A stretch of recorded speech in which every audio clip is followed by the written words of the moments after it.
ഗുരവേ ഗൗരചന്ദ്രായ രാധികായ തദാലയെ കൃഷ്ണായ കൃഷ്ണഭക്തായ തദ്ഭക്തായ നമോ നമഃ.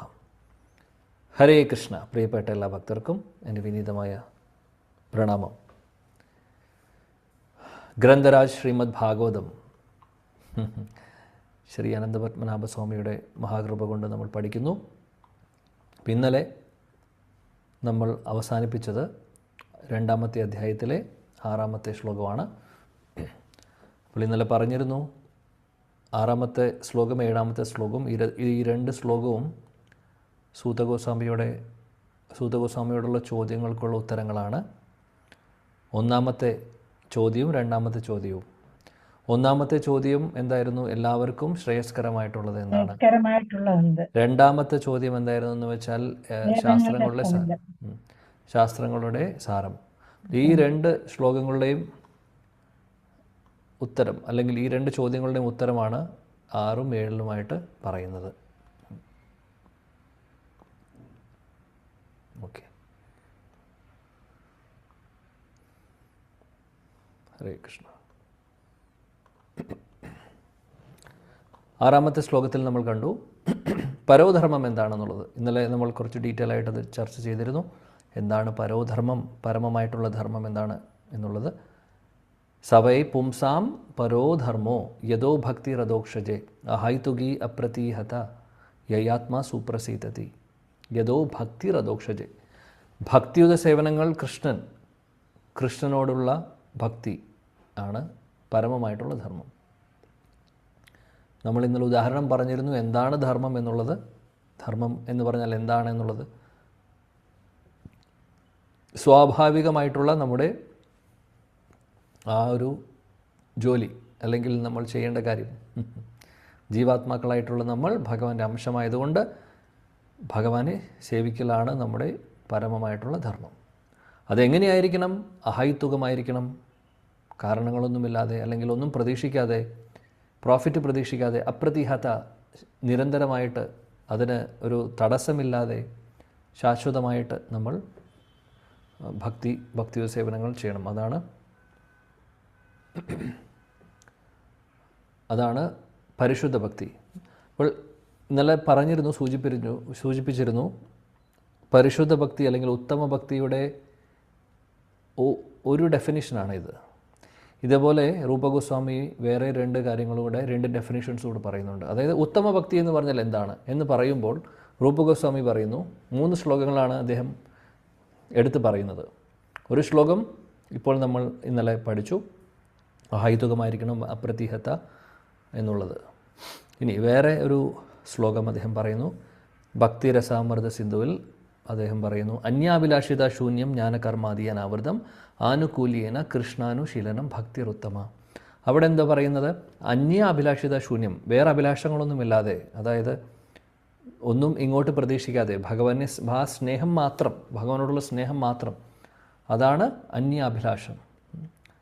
ഭൗതികമായിട്ടുള്ള ഒന്നും ആഗ്രഹിക്കാതെ, അല്ലെങ്കിൽ സ്ഥാനമാനങ്ങളോ പേരോ പ്രശസ്തിയോ പൈസയോ അതൊന്നുമല്ല ഭക്തി. അതൊന്നും ആഗ്രഹിച്ചുകൊണ്ട് ഭഗവാനെ സമീപിക്കുന്നത് ഭക്തിയല്ല. നമ്മൾ ഇന്നലെ പറഞ്ഞിരുന്നു അത് ബിസിനസ്സാണെന്നുള്ളത്. നമ്മുടെ പ്രോഫിറ്റിന് വേണ്ടി നമ്മൾ ചെയ്യുമ്പോൾ. എന്നാൽ ഭക്തി അതല്ല. ഭക്തി എന്ന് പറഞ്ഞാൽ അഹൈതുകമായിരിക്കണം. അപ്പോൾ അങ്ങനെയുള്ള സ്നേഹം ഉണ്ടോ ഈ ഭൗതിക ലോകത്തിൽ ചോദിച്ചു കഴിഞ്ഞാൽ സംശയമാണ്. അങ്ങനെയുള്ളൊരു സ്വാർത്ഥതയില്ലാത്ത സ്നേഹം എവിടെയാണുള്ളത്? ഏത് ബന്ധത്തിലാണുള്ളത്? ഏത് റിലേഷനിലാണുള്ളത്? പ്രഭുപാദ് പറയുന്നുണ്ട്, ശരിക്കും പറയുകയാണെങ്കിൽ ഒരു റിലേഷനിലും അതില്ല നമ്മളെ സംബന്ധിച്ച്. പക്ഷേ ചെറുതായിട്ട് ആ ഒരു ആത്മാർത്ഥത, ആ നിസ്വാർത്ഥമായിട്ടുള്ള സ്നേഹം നമുക്ക് കാണാൻ സാധിക്കുന്നത് ഒരു കുഞ്ഞും അമ്മയും തമ്മിലുള്ള സ്നേഹബന്ധം. ആ കുഞ്ഞെന്ന് പറഞ്ഞു കഴിഞ്ഞാൽ ഒന്നും ചെയ്യാൻ പറ്റാത്ത അവസ്ഥയിലുള്ള 1 വയസ്സിന് താഴെ ഉള്ള കുഞ്ഞുങ്ങൾ. അതായത് പൂർണ്ണമായിട്ടും അമ്മയെ ആശ്രയിക്കുന്ന സമയത്ത്, ആ സമയത്ത് എന്താണ് ചെയ്യുന്നത് എന്ന് കുഞ്ഞിനറിയില്ല.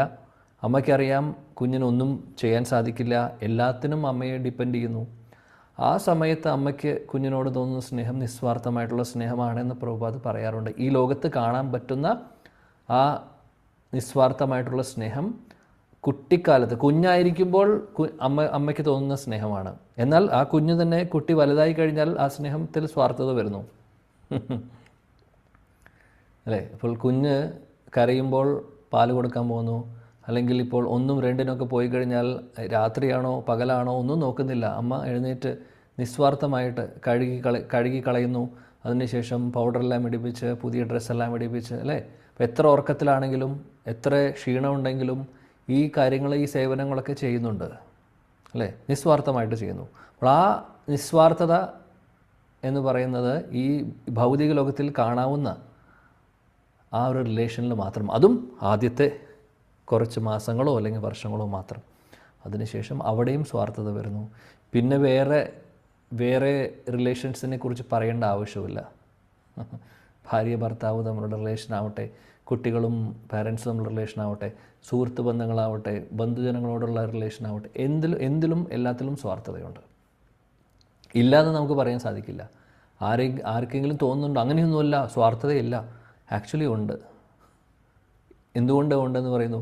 എന്തെങ്കിലും നമുക്ക് പിടിക്കാത്തത്, നമ്മൾ ആഗ്രഹിക്കാത്തത്, അല്ലെങ്കിൽ നമ്മൾ ഉദ്ദേശിക്കാത്ത കാര്യങ്ങൾ, അല്ലെങ്കിൽ നമ്മുടെ ഒരു കൺസെപ്റ്റിൽ വരാത്ത കാര്യങ്ങൾ, നമുക്ക് വേറെ അഭിപ്രായമാണെങ്കിൽ അതിന് അഭിപ്രായ വ്യത്യാസം വരുന്നു നമുക്ക്. അങ്ങനെ ആ അഭിപ്രായ വ്യത്യാസം പതുക്കെ റിലേഷൻസിനെ ബാധിക്കുന്നു. ഇന്നത്തെ കാലത്ത് പല റിലേഷൻസും ബ്രേക്ക് ആവുന്നുണ്ട്. അത് എല്ലാ സ്ഥലത്തും. ഭാര്യയും ഭർത്താവും മാത്രമല്ല, സഹോദരങ്ങൾ തമ്മിലുള്ള പ്രശ്നങ്ങൾ, കുടുംബത്തിലുള്ള ആളുകൾ തമ്മിൽ അങ്ങോട്ടും ഇങ്ങോട്ടുള്ള പ്രശ്നങ്ങൾ, പിന്നെ പുറമേ ഉള്ളത് പറയേണ്ട ആവശ്യമില്ല. എല്ലായിടത്തും സ്വാർത്ഥതയുള്ളത് കൊണ്ടാണ് ഇങ്ങനെ സംഭവിക്കുന്നത്. അപ്പോൾ നമ്മളെല്ലാവരും ഈ ഒരു പ്രശ്നത്തിൻ്റെ ഭാഗമാണ്, അല്ല എന്ന് പറയാൻ സാധിക്കില്ല. നമ്മളെല്ലാവരും പ്രശ്നത്തിൻ്റെ ഭാഗമാണ്. അപ്പോൾ അതല്ല പരിശുദ്ധമായിട്ടുള്ള ഒരു ബന്ധം എന്ന് പറഞ്ഞു കഴിഞ്ഞാൽ. പരിശുദ്ധമായിട്ടുള്ള ബന്ധം, സ്നേഹബന്ധം എന്ന് പറഞ്ഞു കഴിഞ്ഞാൽ അതിൽ നിസ്വാർത്ഥമായിട്ടുള്ള സ്നേഹമായിരിക്കണം. അത് ശരിക്കും പറയുകയാണെങ്കിൽ ഭൗതിക ലോകത്തിൽ കാണാൻ നമുക്ക് സാധിക്കില്ല. ആധ്യാത്മിക ലോകത്തിലുള്ള ബന്ധങ്ങൾ അങ്ങനെയാണ്. കാര്യം ഭഗവാനും ഭക്തരും തമ്മിലുള്ള റിലേഷൻഷിപ്പ് അങ്ങനെയാണ്. ഭക്തരും തമ്മിലുള്ള റിലേഷൻഷിപ്പ് അങ്ങനെയാണ്. അവിടെ അസൂയ കാരണം മറ്റുള്ളവരെ വലിച്ച് താഴേക്കിട്ട് ഞാൻ മുന്നോട്ട് പോകണമെന്ന് പറഞ്ഞ് അങ്ങനെയുള്ളൊരു പരിപാടിയൊന്നും അവിടെ ഇല്ല. അസൂയ അവിടെ ഇല്ല. അസൂയ എന്ന് പറയുന്ന ആ ഒരു അനർത്ഥം വൈകുണ്ഠ ലോകങ്ങളിലില്ല. അതുള്ളത് ഇവിടെ മാത്രമാണ്. അതുകൊണ്ട് അങ്ങോട്ട് പോകണമെങ്കിൽ ഒരുപാട് ക്വാളിഫിക്കേഷൻ നമുക്ക് ആവശ്യമുണ്ട്. നമ്മൾ വിചാരിക്കുന്ന പോലെ അങ്ങനെ എളുപ്പത്തിൽ പോകാൻ പറ്റുന്നൊരു സ്ഥലമല്ല. അങ്ങനെ എളുപ്പത്തിൽ പോകാൻ പറ്റുന്ന സ്ഥലമായിരുന്നെങ്കിൽ നമ്മൾ എന്നേ പോയേനെ. കാര്യം എത്രയോ ജന്മജന്മാന്തരങ്ങളായിട്ട് നമ്മൾ ഈ ഭൗതിക ലോകത്തിൽ ഇരിപ്പുണ്ട്. ഇതുവരെ രക്ഷപ്പെടാത്തതിൻ്റെ കാരണം അത്ര എളുപ്പമല്ല അവിടെ പോകാൻ. ഇപ്പോഴും നമ്മളിവിടെ ഇരിക്കുന്നുണ്ട്. അതാണ് അതിൻ്റെ തെളിവ്. അല്ലെങ്കിൽ എന്നേ പോയേനെ എളുപ്പമാണെങ്കിൽ. എന്നാൽ സാധിക്കുമോ? സാധിക്കും, തീർച്ചയായിട്ടും സാധിക്കും. സാധിക്കുന്നത് എങ്ങനെയാണ്? നിസ്വാർത്ഥമായിട്ടുള്ള ആ സ്നേഹം, ആ പരിശുദ്ധ ഭക്തി നമ്മൾ എപ്പോഴാണ് നമ്മുടെ ഹൃദയത്തിൽ വരുന്നത്, എപ്പോഴാണ് നമ്മൾ പരിശുദ്ധമായിട്ടുള്ള ഭക്തിയിലൂടെ ഭഗവാനെ ആരാധിക്കുന്നത്, ഭഗവാൻ പറയുന്നതനുസരിച്ച് നമ്മൾ ജീവിക്കുന്നത്, ജീവിതത്തിലെ ഏറ്റവും പ്രധാനപ്പെട്ട വ്യക്തിയായി ഭഗവാനെ മാറ്റുന്നത്, അങ്ങനെ നമ്മൾ ചെയ്ത് മുന്നോട്ട് പോകുമ്പോൾ നമുക്ക് അവിടെ പോകാനുള്ള ഭാഗ്യമുണ്ട്. തീർച്ചയായിട്ടും അതിനുള്ള ക്വാളിഫിക്കേഷൻ കിട്ടും. അപ്പോൾ അന്യ അഭിലാഷിത ശൂന്യം എന്ന് പറഞ്ഞാൽ അഭിലാഷങ്ങളൊന്നുമില്ലാതെ, അതേപോലെ ജ്ഞാനകർമാദി അനാവൃതം, ജ്ഞാനം നേടാൻ വേണ്ടിയിട്ടോ അല്ലെങ്കിൽ ഏതെങ്കിലും കർമ്മങ്ങൾ ചെയ്ത് അതിൽ നിന്ന് പ്രോഫിറ്റ് പ്രതീക്ഷിച്ചിട്ടോ അനാവൃതം, അതൊന്നുമില്ലാത്ത കാര്യമായിരിക്കണം ഭക്തി എന്നാണ് പറയുന്നത്. പിന്നെ പറയുന്നു ആനുകൂല്യേന കൃഷ്ണാനുശീലനം. ആനുകൂല്യേന, ഇത് വളരെ ഇമ്പോർട്ടൻ്റ് ആണ്. അനുകൂല്യേന എന്ന് പറഞ്ഞാൽ അനുകൂലമായിരിക്കണം ഭക്തി. അനുകൂലം എന്ന് പറഞ്ഞു കഴിഞ്ഞാൽ ഉദാഹരണം പറയുവാണെങ്കിൽ, അനുകൂലത്തിൻ്റെയും പ്രതികൂലത്തിൻ്റെയും ഉദാഹരണം പറയുവാണെങ്കിൽ, കംസൻ എപ്പോഴും 24 മണിക്കൂറും ഭഗവാൻ കൃഷ്ണനെ ഓർത്തുകൊണ്ടിരുന്നു അദ്ദേഹം. പക്ഷേ അദ്ദേഹത്തിൻ്റെ ആ സ്മരണ എങ്ങനെയായിരുന്നു? ഭഗവാനോടുള്ള പേടി. എപ്പോഴാണോ കൃഷ്ണൻ വന്ന് എന്നെ കൊല്ലാൻ പോകുന്നത്, എപ്പോഴാണോ എന്നെ കൊല്ലാൻ പോകുന്നത്, ആ പേടിയും ആദിയിലൂടെയും ദേഷ്യത്തിലൂടെയാണ് അദ്ദേഹം ഓർത്തുകൊണ്ടിരുന്നത്. പക്ഷേ സദാസമയവും അദ്ദേഹം ഉറക്കത്തിൽ പോലും കൃഷ്ണ കൃഷ്ണ എന്ന് പറയാറുണ്ട്. കാര്യം പേടിച്ചിട്ടാണ്, അനുകൂലമായിട്ടുള്ളതല്ല. കൃഷ്ണനെ ശത്രുവായി കാണുന്നു. അങ്ങനെയാണ് അദ്ദേഹത്തിൻ്റെ സ്മരണ. അപ്പോൾ അത് അനുകൂലമാണോ? അല്ല. സ്മരണ എന്ന് പറയുന്നത്, ഓർക്കുക എന്ന് പറയുന്നത് ഭക്തിയുത സേവനങ്ങളുടെ ഒരു ഭാഗമാണ്. ശ്രവണം, കീർത്തനം, സ്മരണം. അതും സ്മരണം വിഷ്ണു സ്മരണം അല്ലെങ്കിൽ കൃഷ്ണ സ്മരണം. അത് കൃഷ്ണനെ തന്നെയാണ് സ്മരിക്കുന്നത്, സംശയമില്ല. പക്ഷേ ഭാവം വ്യത്യാസമുണ്ട്. അനുകൂലമല്ല, അനുകൂലമല്ല, പ്രതികൂലമാണ്. അതേപോലെയാണ് ശിശുപാലൻ്റെ കാര്യം നോക്കിയാലും. ശിശുപാലനും ഇത് എല്ലാ 24 മണിക്കൂറും കൃഷ്ണനോട് അസൂയായിരുന്നു അദ്ദേഹത്തിന്. കൃഷ്ണൻ അതങ്ങനെയാണ് ഇങ്ങനെയാണ് വളരെ മോശമായിട്ട് കൃഷ്ണനെക്കുറിച്ച് പറയുന്നു, അങ്ങനെ എല്ലാവരോടും പറയുന്നു, അദ്ദേഹം മുഖത്ത് നോക്കിയും പറയുന്നു. അങ്ങനെ അസൂയുള്ളൊരു വ്യക്തിയായിരുന്നു ശിശുപാലൻ. ശിശുപാലനും 24 മണിക്കൂറും കൃഷ്ണനെ സ്മരിച്ചു കൊണ്ടിരിക്കുകയാണ്. പക്ഷേ അതും അനുകൂലമല്ല. എന്നാൽ നോക്കിക്കഴിഞ്ഞാൽ അനുകൂലമായിട്ടുള്ള ഭക്തി എന്ന് പറഞ്ഞു കഴിഞ്ഞാൽ, അനുകൂലമായിട്ടുള്ള ഭക്തിയിൽ വേറെ ഒരു ഉദാഹരണം പറയുകയാണെങ്കിൽ, യശോദറാണിയും കൃഷ്ണൻ തമ്മിലുള്ള റിലേഷൻ. അതിൽ നോക്കൂ, കൃഷ്ണനെ കെട്ടിയിടുന്നുണ്ട്, പണിഷ്മെൻറ്റ് ചെയ്യാൻ വേണ്ടിയിട്ട് വടിയെടുത്ത് പേടിപ്പിക്കുന്നുണ്ട്. ഇതെല്ലാം ചെയ്യുന്നുണ്ട് യശോദറാണി. അതേപോലെ പാല് കുടിച്ചുകൊണ്ടിരിക്കുന്നിടയിൽ പാല് കുടിക്കാതെ മാറ്റി അവിടുന്ന് പോകുന്നു. കൃഷ്ണന് ദേഷ്യം വരുന്നു. അങ്ങനെ കുറേ കാര്യങ്ങളുമുണ്ട്. പക്ഷേ അതിൻ്റെ പുറകിലൊക്കെ നിസ്വാർത്ഥമായിട്ടുള്ള സ്നേഹമുണ്ട്. ഒരമ്മയുടെ വാത്സല്യ സ്നേഹം അവിടെയുണ്ട്. അവിടെ പ്രതികൂലമായിട്ടുള്ള ചിന്തയല്ല, ഭാവമല്ല ഉള്ളത്. അപ്പോൾ അതുകൊണ്ട് അതാണ് വ്യത്യാസം, രണ്ടും തമ്മിലുള്ള വ്യത്യാസം. ഇനി അതേപോലെ തന്നെ ഇപ്പോൾ വേറെ ഉദാഹരണം നോക്കുവാണെങ്കിൽ, ചാണൂര മുഷ്ടിക, ഇവർ രണ്ടുപേരും കൃഷ്ണനെ ആ യുദ്ധത്തിൽ കൃഷ്ണൻ വീര്യരസം ഒരു പക്ഷേ അവരിൽ നിന്ന് കൃഷ്ണൻ ചിലപ്പോൾ ആസ്വദിക്കുന്നുണ്ടായിരുന്നുണ്ടാവും. അതേപോലെ വരാഹദേവനായി വന്നപ്പോൾ ഹിരണ്യാക്ഷനുമായിട്ടുള്ള യുദ്ധത്തിലും. എന്നാൽ അനുകൂലമായിരുന്നു അത്? അനുകൂലമായിരുന്നില്ല. കാര്യം ഹിരണ്യാക്ഷൻ ജയവിജയനും അവരും ആണെന്നുള്ളത് ശരിയാണ്. പക്ഷേ എന്നാലും ഏത് ഭാവത്തിലാണ് അവർ അറ്റാക്ക് ചെയ്യുന്നത്, അല്ലെങ്കിൽ ഭഗവാനോട് ആക്രമിക്കുന്നുണ്ടായിരുന്നത്? അത് അനുകൂലമായിരുന്നില്ല. നേരെ മറിച്ച് യശോദറാണിക്ക് കെട്ടിയിടാം, ശിക്ഷിക്കാം, അങ്ങനെ പലതും ചെയ്യാം.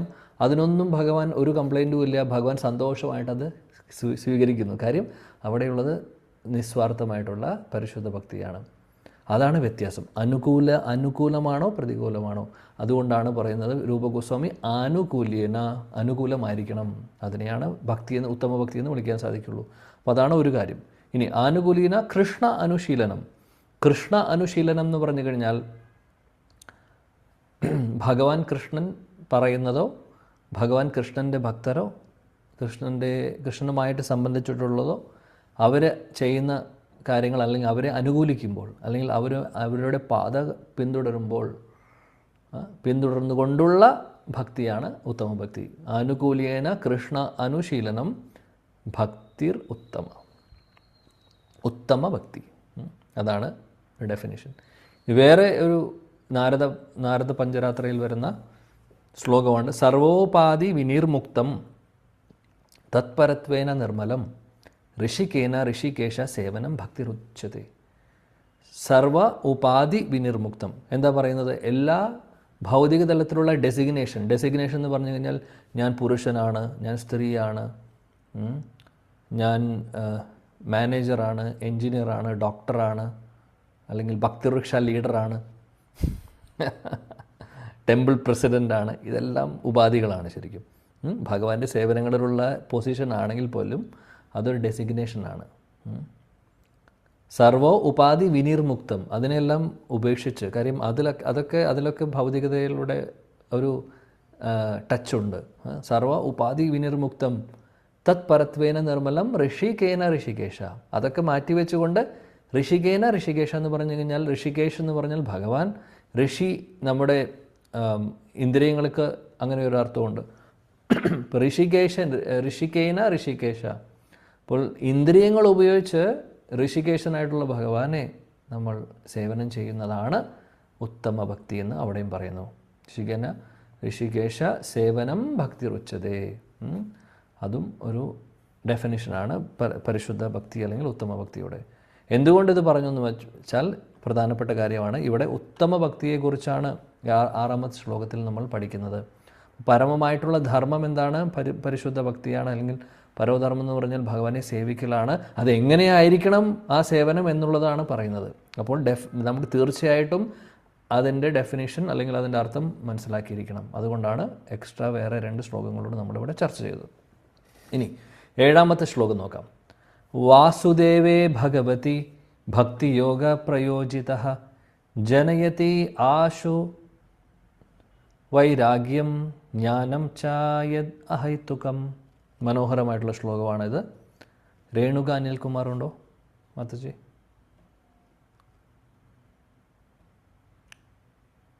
ഓക്കെ, സന്ധ്യ മോഹൻ മാതാജി.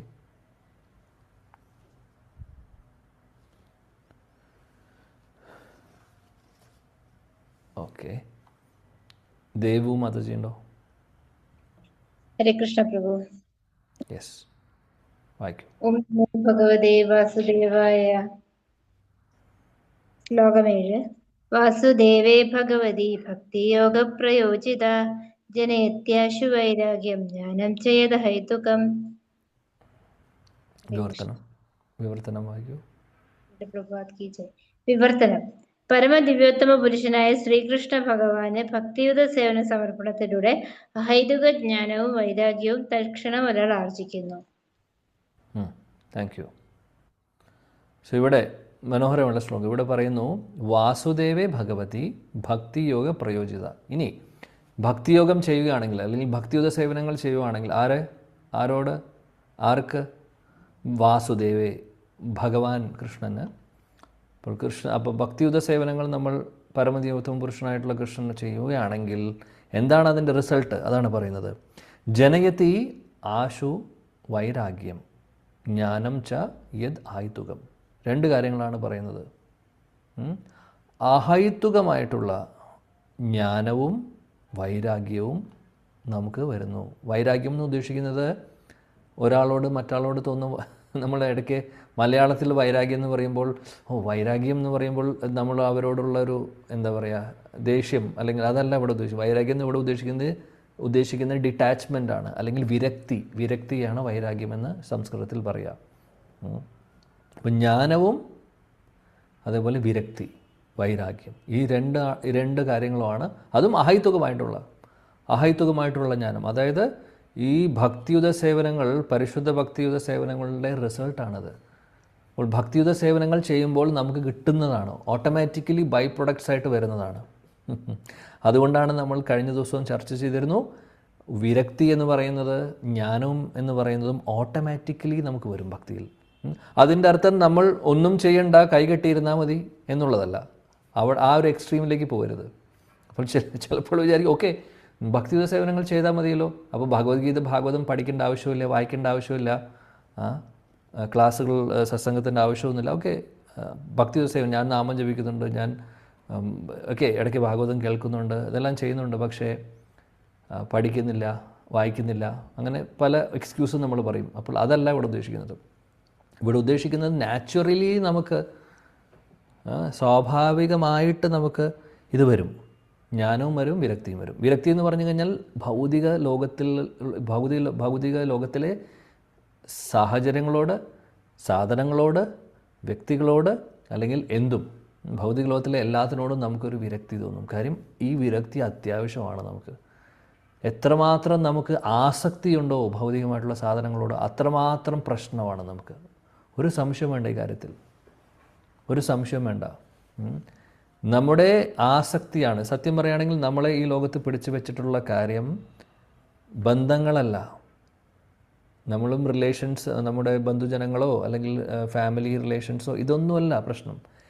റിലേഷൻസിലല്ല പ്രോബ്ലം ഉള്ളത്, ആളുകളിലല്ല പ്രശ്നം, അല്ലെങ്കിൽ സിറ്റുവേഷനിലല്ല പ്രശ്നം.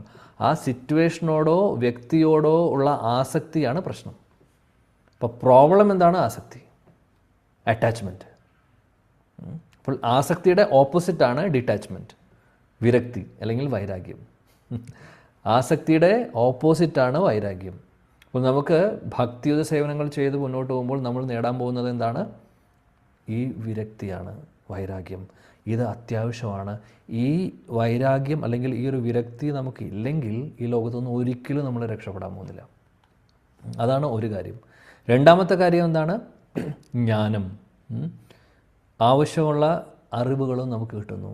അപ്പോൾ ഭക്തി എന്ന് പറയുന്നത് സ്കോളർഷിപ്പിലല്ല ഇരിക്കുന്നത്.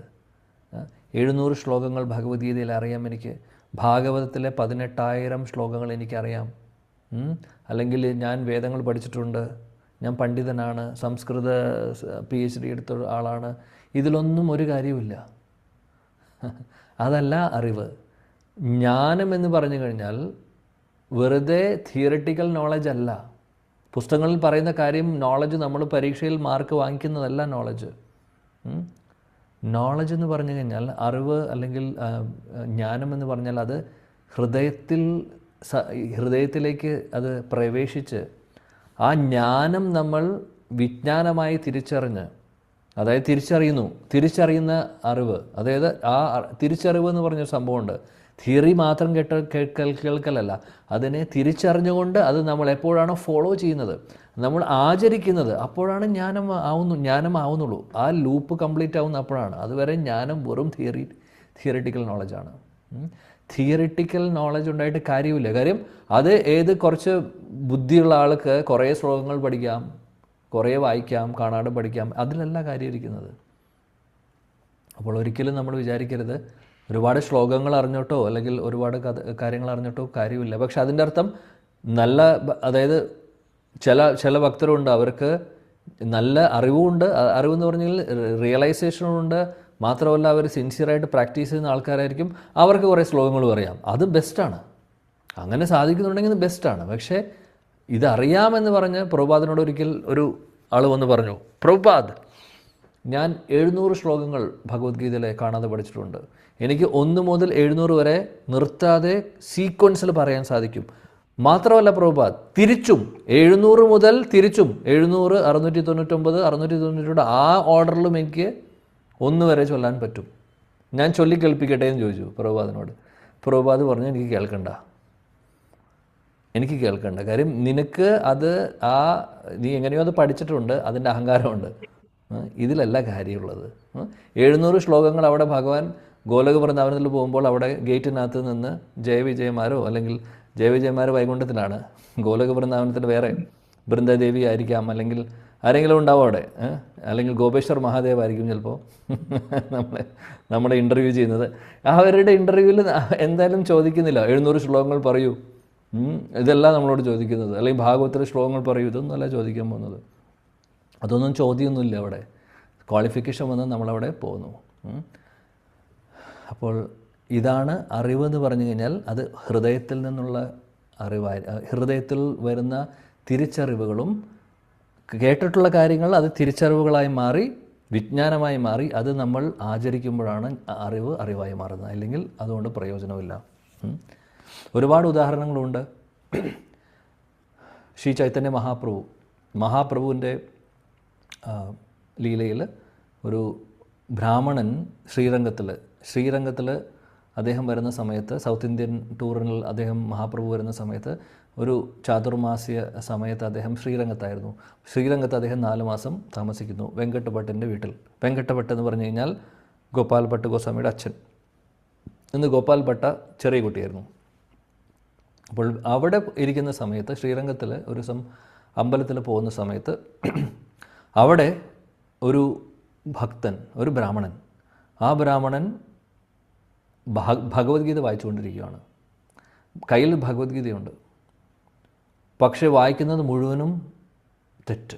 അതായത് സംസ്കൃതം വായിക്കാൻ അറിയില്ല അദ്ദേഹത്തിന്. അദ്ദേഹം എന്തോ വായിക്കുന്നുണ്ട്, ഫുൾ തെറ്റാണ്. അപ്പോൾ മാത്രമല്ല തെറ്റ് വായിച്ചുകൊണ്ടിരിക്കുകയാണ്, തെറ്റായിട്ടാണ് അദ്ദേഹം ശ്ലോകങ്ങളൊക്കെ വായിക്കുന്നത് പൂർണ്ണമായിട്ടും. അപ്പോൾ ഇതെല്ലാം ഉറക്കെ വായിക്കുന്നതുകൊണ്ട് ആളുകൾ കളിയാക്കുന്നു അദ്ദേഹത്തെ. അടുത്തൂടെ പോകുന്ന ആൾക്കാരൊക്കെ കളിയാക്കുകയാണ്, നിങ്ങൾക്ക് വേറെ പണിയൊന്നുമില്ലേ എന്ന് ചോദിച്ച്. ഇങ്ങനെ തെറ്റായിട്ടുള്ള ഭഗവത്ഗീത വായിച്ച് വല്ല അപരാധങ്ങളും വരുത്തരുത്. അറിയില്ലെങ്കിൽ അത് വായിക്കാതിരുന്നൂടെ, നിങ്ങളിതിങ്ങനെ ചൊല്ലിക്കഴിഞ്ഞാൽ അത് അപരാധമായി മാറുമെന്നൊക്കെ പറഞ്ഞിട്ട് ആൾക്കാരെ കളിയാക്കുന്നുണ്ടായിരുന്നു. പക്ഷേ ഇതൊന്നും അദ്ദേഹത്തിൻ്റെ ചെവിയിലേക്ക് കയറുന്നേയില്ല. അദ്ദേഹം വായിക്കുന്നുണ്ട്, കണ്ണിൽ നിന്നാണെങ്കിൽ വെള്ളവും വരുന്നുണ്ട്. ചൈതന്യ മഹാപ്രഭു കുറേ നേരം ഇദ്ദേഹത്തെ വീക്ഷിച്ചു, എന്താണ് അദ്ദേഹം ചെയ്യുന്നതെന്ന്. അപ്പോൾ മനസ്സിലാക്കി. അപ്പോൾ അദ്ദേഹം കുറേ ആൾക്കാർ കളിയാക്കുന്നുണ്ട്, പക്ഷേ ഇദ്ദേഹം അതൊന്നും കേൾക്കുന്നേയില്ല. അദ്ദേഹം പൂർണ്ണമായിട്ടും അബ്സോർബ് ചെയ്തിരിക്കുകയാണ്. കുറേ കഴിഞ്ഞപ്പോൾ മഹാപ്രഭു അടുത്ത് പോകും, അദ്ദേഹത്തോട് ചോദിക്കും, അങ്ങ് എന്താണ് ചെയ്യുന്നത് ചോദിക്കും. അപ്പോൾ അദ്ദേഹം പറഞ്ഞു, ഞാൻ ഭഗവത്ഗീത വായിക്കുവാണ്. പക്ഷേ ഈ ആളുകളൊക്കെ നിങ്ങളെ കളിയാക്കുന്നുണ്ടല്ലോ, നിങ്ങൾ അതുകൊണ്ടാണോ കണ്ണിൽ നിന്ന് വെള്ളം വരുന്നത് എന്ന് ചോദിച്ചു. നിങ്ങൾ കരയുകയാണോ എന്ന് ചോദിച്ചു. അപ്പോൾ അദ്ദേഹം പറഞ്ഞു, ആര് എന്ത് പറഞ്ഞു ഞാൻ ഇതുവരെ ഒന്നും കേട്ടിട്ടില്ല, ആൾക്കാർ പറയുന്നൊന്നും ഞാൻ കേട്ടിട്ടില്ല. മാത്രമല്ല മഹാപ്രഭു ചോദിച്ചു, അല്ല നിങ്ങൾ എന്തിനാണ് ഇത് ചെയ്യുന്നത്? അപ്പോൾ ആ സമയത്ത് മഹാപ്രഭുവിനോട് അദ്ദേഹം പറഞ്ഞു, വിപ്ര കഹേ മൂർഖ അമി അർത്ഥ നഹി ജാനി ശുദ്ധ അശുദ്ധ ഗീത പടി ഗുരു ആജ്ഞമാനി. ഇതാണ് അദ്ദേഹം ഉത്തരം പറഞ്ഞത്. വിപ്ര കഹേ മൂർഖ അമി. അദ്ദേഹം പറഞ്ഞു, ബ്രാഹ്മണൻ പറയുകയാണ്, മൂർഖ, ഞാൻ വെറും ഒരു മൂർഖനാണ്, അതായത് ഞാൻ വിഡ്ഢിയാണ്, ഞാനൊരു വിഡ്ഢിയാണ്.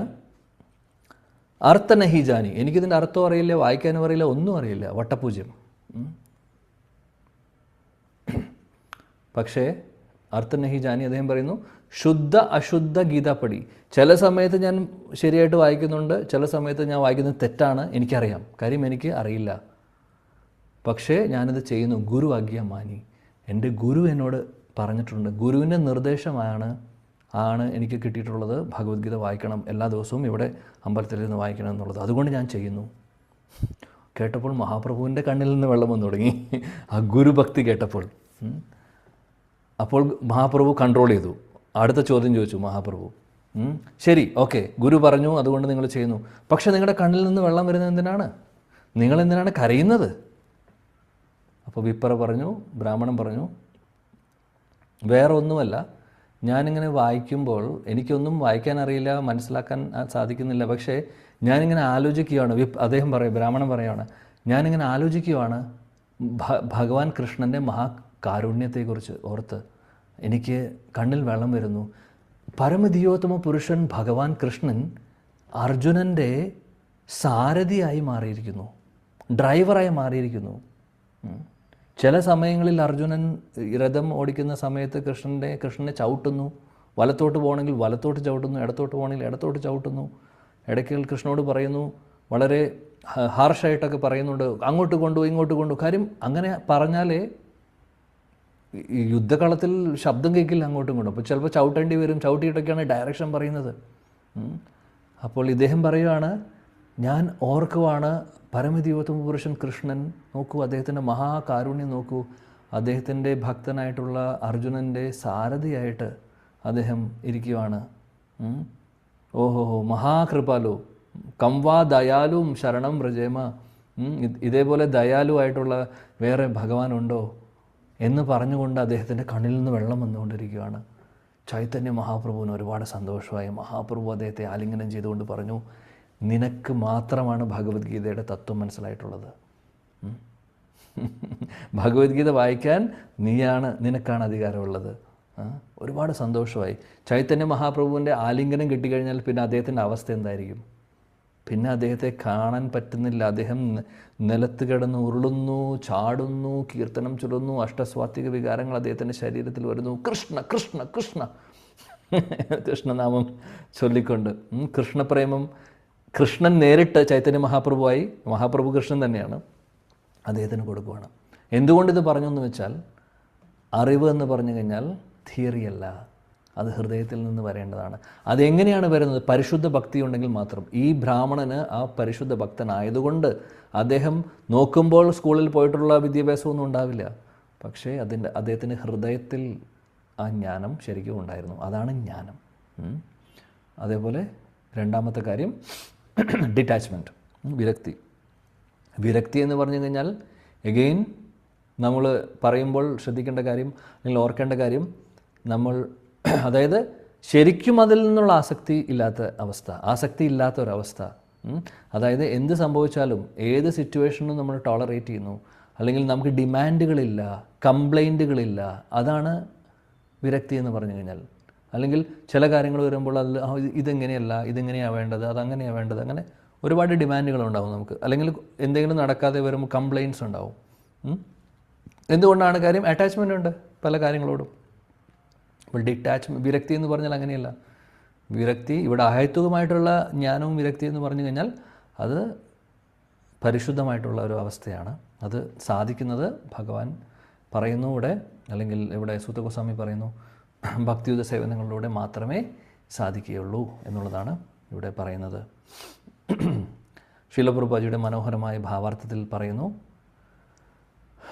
ഭക്തി എന്ന് പറഞ്ഞു കഴിഞ്ഞാൽ ഉന്നത കുലത്തിലുള്ള ബ്രാഹ്മണർക്ക് മാത്രം പറഞ്ഞിട്ടുള്ള കാര്യം അങ്ങനെയൊന്നുമില്ല.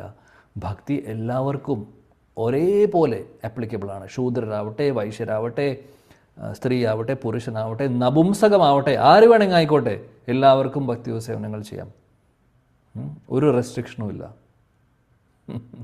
മാത്രമല്ല, അതൊന്നാമത്തെ കാര്യം. രണ്ടാമത്തെ കാര്യം പ്രഭുപാദ് പറയുന്നു, ഈ കാര്യം ഭക്തിയുത സേവനങ്ങളെന്ന് പറഞ്ഞു കഴിഞ്ഞാൽ അതീന്ദ്രിയമായിട്ടുള്ള കാര്യങ്ങളാണ്. അതുകൊണ്ട് അത് അതീന്ദ്രിയമാണ്, അത് ചെയ്യുവാൻ അത്ര ബുദ്ധിമുട്ടുമില്ല. അത് പല പല യജ്ഞങ്ങളും ഒന്ന് ആലോചിച്ച് നോക്കൂ. യജ്ഞങ്ങളൊക്കെ മറ്റുള്ള യുഗങ്ങളിൽ ചെയ്യുവാൻ വേണ്ടി എത്ര സാമഗ്രികൾ ആവശ്യമുണ്ട്, ശുദ്ധമായിട്ടുള്ള സാമഗ്രികൾ. മാത്രമല്ല പരിശുദ്ധരായിട്ടുള്ള ബ്രാഹ്മണർ വേണം അത് ചെയ്യാൻ വേണ്ടി. ഒരുപാട് ഡിഫിക്കൽട്ടാണ്, ഒരുപാട് ബുദ്ധിമുട്ടാണ്. എത്രയോ വർഷങ്ങളെടുക്കും അതൊക്കെ യജ്ഞമൊക്കെ ചെയ്യാൻ. ആ യജ്ഞം സക്സസ്ഫുൾ ആയില്ലെങ്കിൽ അതിന് റിസൾട്ടും വരില്ല.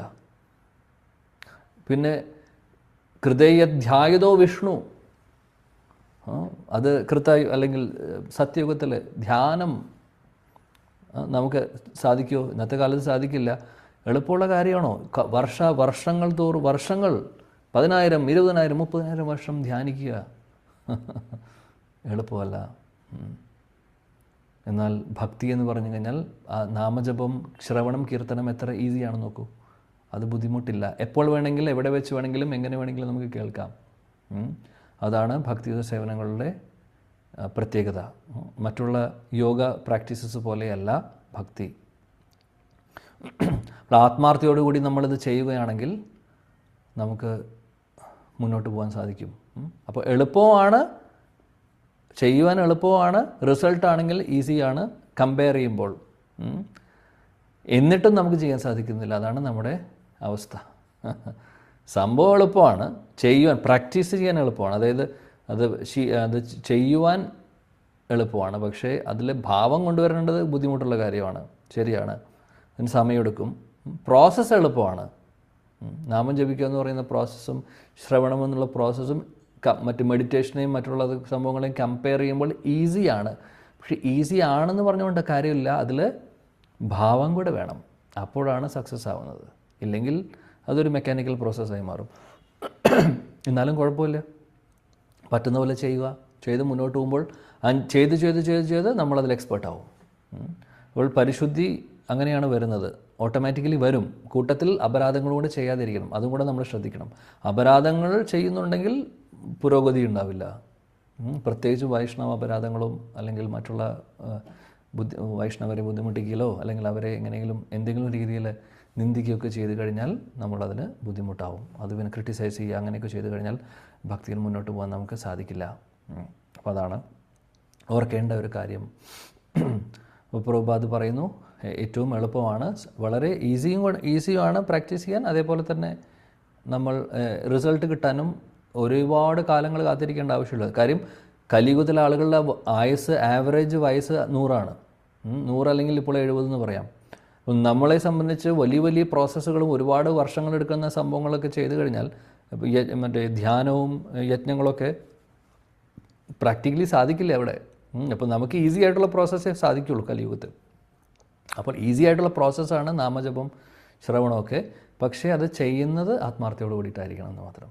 അങ്ങനെ ചെയ്യുമ്പോൾ നമുക്ക് പുരോഗതി പെട്ടെന്നുണ്ടാവും എന്നുള്ളത് പ്രഭുപാദയുടെ എടുത്തു പറയുന്നുണ്ട്. വേറെ ഒരു കാര്യം പ്രഭുപാദ് പറയുന്നു, വിരക്തിയെക്കുറിച്ച് പറയുവാണ്. അദ്ദേഹം പറയുന്നു, അതായത് നമ്മൾ പോസിറ്റീവായിട്ടുള്ള കാര്യങ്ങൾ ചെയ്യുമ്പോൾ ഓട്ടോമാറ്റിക്കലി നെഗറ്റീവായിട്ടുള്ള കാര്യങ്ങൾ നമ്മളിൽ നിന്ന് വിട്ടുപോകും. അതങ്ങനെയാണ്. നമ്മൾ സത്സംഗങ്ങൾ കൂടുമ്പോൾ, ഭക്തിയുത സേവനങ്ങൾ ചെയ്യുമ്പോൾ ഓട്ടോമാറ്റിക്കലി നമ്മുടെ പഴയ ഫ്രണ്ട് സർക്കിൾ പോകുന്നു, പഴയ ചിന്താഗതികൾ, നമ്മൾ ഒരുപാട് സിനിമ കാണുന്നുണ്ടാവും, TV, അതെല്ലാം ഓട്ടോമാറ്റിക്കലി നമുക്ക് സമയമില്ല. ഇവിടെ ക്ലാസ് നടക്കുന്നുണ്ട്, ക്ലാസ്സുണ്ട്, നാമജപമുണ്ട്, ക്ലാസ്സുണ്ട്, സത്സംഗമുണ്ട്. എവിടെ സമയം TV കാണാൻ? അല്ലെങ്കിൽ ആ ചിന്തയെ നമ്മുടെ ഉള്ളിൽ നിന്ന് പോകും. ചില ആളുകളുണ്ട് രണ്ടും ചെയ്യുന്ന ആൾക്കാർ, 2 തോണിയിലും കാലിടുന്ന. ടി വിയും കാണുന്നു, ഇതും കാണുന്നു. രണ്ടും നടക്കുന്നില്ല. സംഭവിക്കുന്നത് എന്താ? രണ്ടും നടക്കാത്ത അവസ്ഥയാണ്. അപ്പോൾ അത് നല്ലൊരു മാർഗമല്ല. മാർഗം പൂർണ്ണമായിട്ടും ഏതെങ്കിലും ഒരു സ്ഥലത്ത് നിൽക്കുക. അതാണ് ഏറ്റവും എപ്പോഴും നല്ലത്. അവിടെയില്ല എവിടെയില്ല എന്നുള്ള രീതിയിലല്ല. സീരിയസ് ആവുമ്പോൾ സീരിയസ് ആവുക. കാര്യം ഓർക്കുക എപ്പോഴും നമ്മൾ ഓരോരുത്തരും ഓർക്കേണ്ടതാണ്, ഈ ഒരു അവസരം എനിക്ക് കിട്ടില്ല. എത്രയോ ആളുകൾ ഒന്ന് ആലോചിച്ച് നോക്കൂ. നമ്മുടെയൊക്കെ ഈവൻ സിമ്പിളായിട്ടുള്ള എക്സാമ്പിൾ പറയുകയാണെങ്കിൽ വാട്സപ്പ് ഗ്രൂപ്പുകൾ തന്നെ എടുത്ത് നോക്കിക്കഴിഞ്ഞാൽ, ഈവൻ ഡിവോട്ടീസിൻ്റെ സർക്കിൾ, ഡിവോട്ടീസിൻ്റെ ഇടയിലത്തെ കാര്യമാണ് പറയുന്നത്. ഒരു ക്ലാസ് തുടങ്ങുന്നുണ്ടെന്ന് പറഞ്ഞിട്ട് നമ്മളൊരു അനൗൺസ് ചെയ്ത് കഴിഞ്ഞാൽ അത് ആര് വേണമെങ്കിലാവട്ടെ പറയുന്നു, ഭാഗവതം തുടങ്ങുന്നു, ചൈതന്യ ചരിതാമൃതം തുടങ്ങുന്നു. നമ്മൾ പല ഗ്രൂപ്പുകളിലും അത് സർക്കുലേറ്റ് ചെയ്യുന്ന സമയത്ത് പുതിയ ഗ്രൂപ്പ് ക്രിയേറ്റ് ചെയ്യാൻ വേണ്ടി 100, 300, 500 ആളൊക്കെ ചിലപ്പോൾ ജോയിൻ ചെയ്യും. ജോയിൻ ചെയ്യും. തുടക്കത്തിൽ ഗ്രൂപ്പിൽ എല്ലാവരും കയറും. ക്ലാസ്സിൻ്റെ ആദ്യത്തെ ദിവസമാകുമ്പോൾ അതിൻ്റെ പകുതി ആൾക്കാർ ക്ലാസ്സിൽ കയറും. 500 പേരെ ഗ്രൂപ്പിൽ ജോയിൻ ചെയ്തിട്ടുണ്ടെങ്കിൽ, വാട്സപ്പിലുണ്ടെങ്കിൽ 250 ആൾ അല്ലെങ്കിൽ 200 ആൾ ക്ലാസ്സിൽ ജോയിൻ ചെയ്യും ആദ്യത്തെ ക്ലാസ്സിൽ. അത് കഴിഞ്ഞ് ഒരാഴ്ച കഴിയുമ്പോൾ 200 എന്നുള്ളത് 150 ആവും. പിന്നെ ഒരു മാസം കഴിയുമ്പോൾ അത് 100 ആവും. കുറച്ച് കഴിയുമ്പോൾ അത് കുറഞ്ഞ് ചിലപ്പോൾ 10 ആവും, 20 ആവും. ഇതാണ് സംഭവിക്കുന്നത്. അത് കുഴപ്പം ആരുടെയാണ്? ആ വ്യക്തികളുടെ കുഴപ്പമാണ്. അല്ലാതെ ക്ലാസ്സിൻ്റെ കുഴപ്പമോ അല്ലെങ്കിൽ അതുമല്ല. കാര്യം നമ്മൾ ഭഗവാനെക്കുറിച്ച് ചർച്ച ചെയ്യുന്നത്. പ്രശ്നം എന്താണെന്ന് വെച്ചാൽ ആർക്കും ക്ഷമയില്ല. എല്ലാം ഈസി ആയിട്ട് നടക്കണം. ഓക്കെ, ഭക്തി സേവനങ്ങൾ ഈസിയാണെന്ന് അത് പ്രോസസ്സ് ഈസിയാണ്. പക്ഷേ കുറച്ച് കാര്യങ്ങൾ നമ്മളായിട്ട് ചെയ്യേണ്ട കാര്യങ്ങളുണ്ട്. ചില കാര്യങ്ങൾ ഉപേക്ഷിക്കേണ്ടി വരും. ചില കാര്യങ്ങളിൽ നമ്മൾ ശ്രദ്ധയോടുകൂടി മാറി നിൽക്കേണ്ടി വരും. അപ്പോൾ ക്ഷമയോടുകൂടി ചെയ്യേണ്ട കാര്യങ്ങൾ ഉണ്ട്. അതിൽ ഉത്സാഹ, നിശ്ചയ, ധൈര്യ, 3 കാര്യങ്ങളാണ് രൂപ ഗോസ്വാമി പറയുന്നത്. ഉത്സാഹം വേണം ഭക്തിയിൽ. അതേപോലെ നിശ്ചയദാർഢ്യം, ഫോക്കസ്, 1 പോയിൻറ്റഡ് ഫോക്കസ്. യെസ് ഈ ജന്മത്തിൽ ഞാൻ ആത്മസാക്ഷാത്കാരം നേടും എന്നുള്ള വിശ്വാസം നമ്മുടെ ഉള്ളിലെങ്കിലും വേണം. 3ാമത് ധൈര്യ അല്ലെങ്കിൽ ക്ഷമ വേണം. ഇത് 3ഉം ഉണ്ടെങ്കിലേ നമുക്ക് മുന്നോട്ട് പോകാൻ സാധിക്കുകയുള്ളൂ.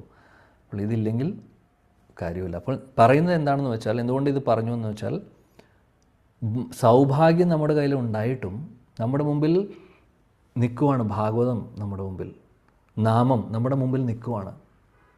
നമ്മളതിൽ കയറി അതിനെ ആക്സെപ്റ്റ് ചെയ്തു. പക്ഷെ എന്നിട്ട് അത് യൂസ് ചെയ്യുന്നില്ല വേണ്ട രീതിയിൽ. അപ്പോഴോ അതിനെ ഉപേക്ഷിച്ച് പോവുകയാണെങ്കിലോ എത്രയോ. അപ്പോൾ ഭാഗ്യം തീരെ ഇല്ല എന്ന് പറയാം. അത് ആക്സെപ്റ്റ് ചെയ്യാത്ത ആൾക്കാർ കുറേ പേരുണ്ട്. നമ്മൾ അവരെക്കുറിച്ച് പറയുന്നില്ല. ഇതൊന്നും സ്വീകരിക്കാത്ത ആൾക്കാർ ലോകത്ത് മുഴുവനുമുണ്ട്. പക്ഷേ സ്വീകരിക്കാമെന്ന് വിചാരിച്ചുകൊണ്ട് നമ്മൾ അതിലേക്ക് വരുന്നു. ഓക്കെ, ഇത് നല്ലതാണെന്ന് വിചാരിച്ചുകൊണ്ട് വരുന്നു. കുറച്ച് കഴിയുമ്പോൾ പോകുന്നു. അപ്പോൾ ഓക്കെ, പല റീസൺസും ഉണ്ടാവാം ഇതിൽ. അത് പേഴ്സണൽ റീസൺസ് ഉണ്ടാവാം, ചിലപ്പോൾ വേറെയും റീസൺസ് ഉണ്ടാവാം. ക്ലാസ്സുകൾ നടക്കുന്ന രീതികൾ ചിലപ്പോൾ പ്രശ്നം ഉണ്ടാവും. റീസൺസ് എന്തെങ്കിലും ആയിക്കോട്ടെ പറയും. പക്ഷേ നമ്മുടെ അടിസ്ഥാനം, നമ്മുടെ ഇവിടെ പറയുന്ന പോയിൻ്റ് എന്താണെന്ന് വെച്ചാൽ, ചില സമയങ്ങളിൽ നമുക്ക് എല്ലാവർക്കും ചാൻസസ് കിട്ടും, അവസരങ്ങൾ കിട്ടുന്നുണ്ട്. പക്ഷേ ആ അവസരങ്ങൾ വേണ്ട രീതിയിൽ നമ്മൾ ഉപയോഗിക്കുന്നുണ്ടാവില്ല, അല്ലെങ്കിൽ അതിൻ്റെ വാല്യൂ നമ്മൾ മനസ്സിലാക്കുന്നുണ്ടാവില്ല. നമ്മളതിനെ തട്ടിത്തെറിപ്പിച്ച് കളയും. എന്നിട്ട് മുന്നോട്ട് പോകും, വേറെ വഴിയിലൂടെയൊക്കെ സഞ്ചരിക്കും. ഇതൊക്കെ നമ്മൾ ശ്രദ്ധിക്കണം. കാര്യം ചാൻസസ് എപ്പോഴും കിട്ടിക്കൊള്ളുന്നില്ല. ഭഗവാന്റെ കൃപ ഉണ്ട് എപ്പോഴും. പക്ഷേ അത് ചില സമയങ്ങളിലായിരിക്കും വരുന്നത്. ആ സമയങ്ങളിൽ നമ്മൾ ആ കൃപ വരുവാണെങ്കിൽ അത് മുറുക്കെ പിടിക്കണം. ഇല്ലെങ്കിൽ അത് വഴുതി പോയി കഴിഞ്ഞാൽ പിന്നെ പറഞ്ഞിട്ട് കാര്യമില്ല. പിന്നീട് പ്രഭുപാദ് ഇവിടെ ഭാവാർത്ഥത്തിൽ പറയുന്നു, ഒരു ശുദ്ധ ഭക്തനെ സംബന്ധിച്ച് എല്ലാ നല്ല ഗുണങ്ങളും അവർക്കുണ്ടാവും എന്ന് പറയുന്നത്. ഓട്ടോമാറ്റിക്കലി സർവ ഗുണശീല എല്ലാ ഗുണങ്ങളും ആ വ്യക്തിക്ക് ഓട്ടോമാറ്റിക്കലി വരും. അതാണ് ഭക്തിയുടെ പ്രത്യേകത.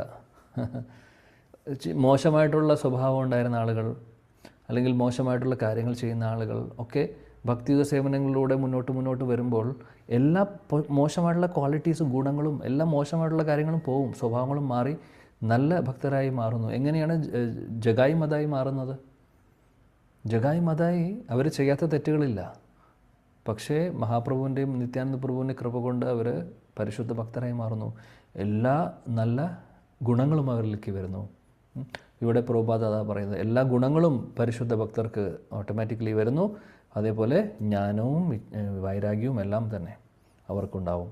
ഇതാണ് പറയുന്നത്. അതാണ് ഭക്തിയുടെ പ്രത്യേകത. അതുകൊണ്ട് പ്രഭുപാദ് പറയുന്നു, നമ്മുടെ എല്ലാവരുടെയും പരമമായിട്ടുള്ള ധർമ്മം, മാനവരാശിയുടെ പരമമായിട്ടുള്ള ധർമ്മമാണ് ഭക്തിയുത സേവനങ്ങൾ എന്നാണ് അദ്ദേഹം പറഞ്ഞ് കൺക്ലൂഡ് ചെയ്യുന്നത്. ഓക്കെ, ശ്ലോകം 8.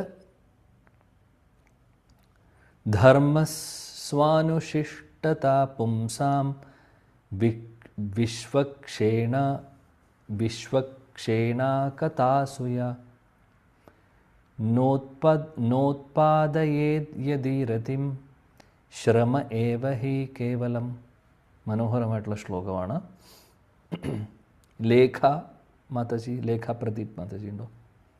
ഹരേ കൃഷ്ണ. ധർമ്മസനുഷ്ഠിത പുംസാം വിശ്വക്സേന കഥാസുയഃ നോത്പാദയത്യേതി രതിം ശ്രമയേവ ഹി കേവലം. ഹരേ കൃഷ്ണ. വിവർത്തനം വായിക്കൂ. ഹരേ കൃഷ്ണ പ്രഭു. വിവർത്തനം: പരമദിവ്യോത്തമ പുരുഷന്റെ സന്ദേശങ്ങളെ കുറിച്ചുള്ള ഉചിതമായ അന്വേഷണങ്ങളെ ഉത്തേജിപ്പിക്കാൻ ആകാത്തവയാണ് ഒരാൾ അനുഷ്ഠിക്കുന്ന ധർമാനുസൃതമായ കർമ്മങ്ങളെങ്കിൽ അവയൊക്കെ വെറും ഉപയോഗശൂന്യമായ പരിശ്രമങ്ങളാകുന്നു. ഹരേ കൃഷ്ണ. വളരെ ഇമ്പോർട്ടൻ്റ് ആയിട്ടുള്ള ശ്ലോകം പറയുന്നു. വർണ്ണാശ്രമധർമ്മം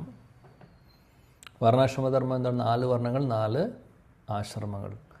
വർണ്ണാശ്രമധർമ്മം പരോധർമ്മമായില്ലെങ്കിൽ, പരോധർമ്മത്തിലേക്ക് വഴി തെളിയിച്ചില്ലെങ്കിൽ അതുകൊണ്ടൊരു പ്രയോജനവുമില്ല എന്നാണ് പറയുന്നത്. അതായത് നമ്മൾ ചെയ്യുന്ന എന്ത് ഡ്യൂട്ടീസ് ആവട്ടെ, നമ്മൾ പറയും ഞാൻ ഗൃഹസ്ഥാശ്രമത്തിലാണ്, എനിക്ക് എൻ്റേതായിട്ടുള്ള ഡ്യൂട്ടീസുണ്ട്, ഫാമിലി എല്ലാ ആളുകളെ നോക്കണം, കുട്ടികളുടെ കാര്യം നോക്കണം, ബാക്കി ഒരുപാട് കാര്യങ്ങൾ റെസ്പോൺസിബിലിറ്റീസ് ഉണ്ട്, അതൊക്കെ ചെയ്യണം. ഓക്കെ, ചെയ്യാം, എല്ലാം ചെയ്യണം, നമ്മൾ ഉത്തരവാദിത്തോടു കൂടി തന്നെ ചെയ്യണം. പക്ഷേ ഈ കർമ്മങ്ങൾ, ഈ ധർമ്മങ്ങൾ ഭഗവാനിലേക്ക് അടുപ്പിക്കുന്നില്ലെങ്കിൽ ആ ധർമ്മം പ്രയോജനമില്ല. ഇവിടെ പറയുന്നു ശ്രമ ഏവ ഹി കേവലം, വേസ്റ്റാണെന്ന് പറയുന്നത്. വെറുതെ നമ്മൾ കാര്യങ്ങൾ ചെയ്തുകൊണ്ടിരിക്കുക, ആർക്കും പ്രയോജനമില്ല. നമ്മൾ വിചാരിക്കും പ്രയോജനമുണ്ട്. കാര്യം നമ്മൾ ഇന്നലെ പറഞ്ഞ പോലെ നൈമിത്തിക കർമ്മങ്ങൾക്ക്, നൈമിത്തിക ധർമ്മത്തിന് അവസാനമുണ്ട്. അപ്പോൾ ഈ നൈമിത്തിക ധർമ്മങ്ങളിലൂടെ നമ്മൾ ഭഗവാനുമായിട്ട് കണക്ഷൻ വന്നില്ലെങ്കിൽ, അല്ലെങ്കിൽ ഭഗവാനോടുള്ള അട്രാക്ഷൻ, നമുക്ക് ഭഗവാനോടുള്ള ആസക്തി വന്നില്ലെങ്കിൽ ഈ ധർമ്മങ്ങളെല്ലാം പ്രയോജനമില്ല എന്ന് പറയുന്നത്. അതുകൊണ്ട് നമ്മളെപ്പോഴും ഓർക്കുക, നമ്മൾ ചെയ്യുന്ന കാര്യങ്ങൾ അത് ഭക്തിയിലേക്ക് അല്ലെങ്കിൽ ഭഗവാനിലേക്ക് അടുപ്പിക്കാത്ത കാര്യമാണെങ്കിൽ അതുകൊണ്ട് എന്ത് നമ്മൾ ചെയ്തിട്ടും കാര്യമില്ല. ലോകത്തിലെ ഏറ്റവും വലിയ പൊസിഷൻ, ഭൗതിക ലോകത്തിലെ അമേരിക്കൻ പ്രസിഡൻ്റ് ആവട്ടെ, അല്ലെങ്കിൽ ലോകത്തിലെ ഏറ്റവും വലിയ കമ്പനിയുടെ ചീഫ് ചെയർമാനോ CEO ആര് വേണമെങ്കിൽ ആയിക്കോട്ടെ, അല്ലെങ്കിൽ ലോകത്തിലെ ഏറ്റവും ഫേമസ് ആയിട്ടുള്ള ഒരു സിനിമാ നടനോ സിനിമാ നടിയാവട്ടെ, അതിലൊന്നും കാര്യമില്ല. ഒരു കാര്യവും അതിലില്ല. എന്നാൽ ഒന്നും ഇല്ലാത്ത വെറും ഒരു ചണ്ടാല കുടുംബത്തിൽ ജനിച്ച ഒരാൾ, ചണ്ടാലെന്ന് പറഞ്ഞ് വളരെ താഴ്ന്ന കുലത്തിൽ ജനിച്ച ഒരാൾ ഭഗവാന്റെ നാമം ജപിക്കുന്നുണ്ടെങ്കിൽ ആ വ്യക്തിയാണ് ലോകത്തിലെ ഏറ്റവും വലിയ സെലിബ്രിറ്റിയെക്കാളും 1000, 1000, 10,000, 1 കോടി കണക്ക് മടങ്ങ് നല്ലത്. ആ വ്യക്തി ചെയ്യുന്നതിന് പ്രയോജനമുണ്ട്. മറ്റേ വ്യക്തിക്ക് ആളുകൾ കൈയടിക്കുന്നുണ്ടാവും, ലോകത്തിലെ ആളുകൾ പൂമാലകൾ കൊടുക്കുന്നുണ്ടാവും, പക്ഷേ പ്രയോജനമൊന്നുമില്ല.